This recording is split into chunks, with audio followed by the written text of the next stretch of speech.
If it were done when 'tis done, then 'twere done if it done quickly.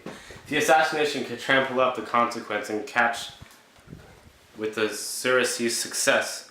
That but this blow might be all and end all here.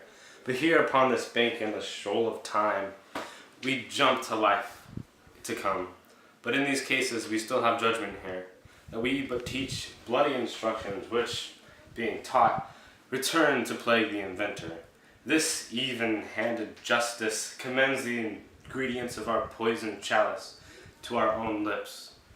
He's here in double trust. First, as I am his kinsman and his subject, strung both against the deed, and then as his host, who should against his murderer shut the door, not bear the knife itself. Besides, this Duncan hath borne his facility so meek, hath been so clear in his great office that his virtues will plead like angels, trumpet-tongued against the deep damnation of his taking off, in pity, like a naked newborn babe, striding the blast of heaven's cherubim, horsed upon the slightless couriers of the air, shall blow the horrid deed in every eye, that tears shall drown the wind. I have no spur to prick the sides of my intent, but only vaulting ambition, which overleaps itself and falls on the other. How now? What news?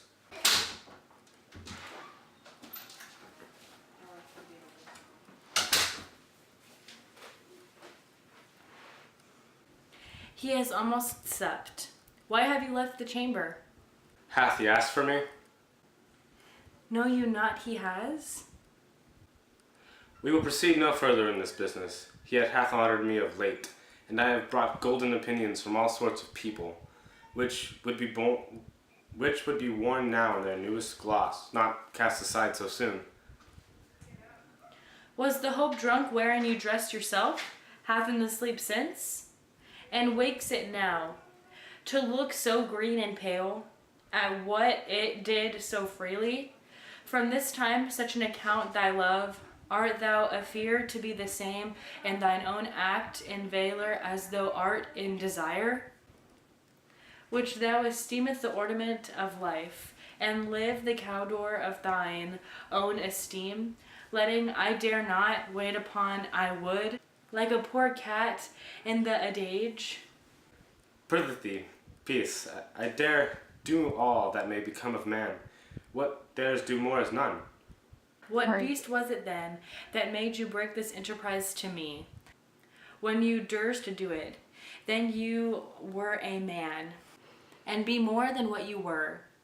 You would be so much more than man, nor time nor place did then adhere, and yet you would make both. They have made themselves, and that their fitness now does unmake you.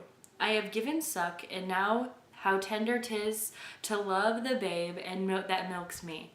I would, while it was smiling in my face, have plucked my nipple from the boneless gums and dashed my brains out. Have I so worn as you have done this? And if we should fail? We fail, but screw your courage to the sticking plate, and will not fail. When Duncan is asleep, whereto the rather shall his day hard journey soundeth invite him, his two chamberlain will I with wine and wassail to convince that memory, the warden to the brain, shall be a fume to the receipt of reason, a limbeck only, where the swinish sleep, their dretched nature lie as in death. What cannot you and I perform upon the unguarded Duncan? What not put upon his spongy officers, who shall bear the guilt of our great quell? Bring forth men and children only, for thy undaunted metal shall compose nothing but males. Will it not be received, when we have marked with blood those sleepy two in his own chamber, and used their very daggers that they had done it? Who dares receive it other, as we shall make our griefs and chambers roar upon his death? I am settled and bent up, and each corporal agent to this terrible feat. Away and mock the time with fairest show. False face must hide what the false heart doth know.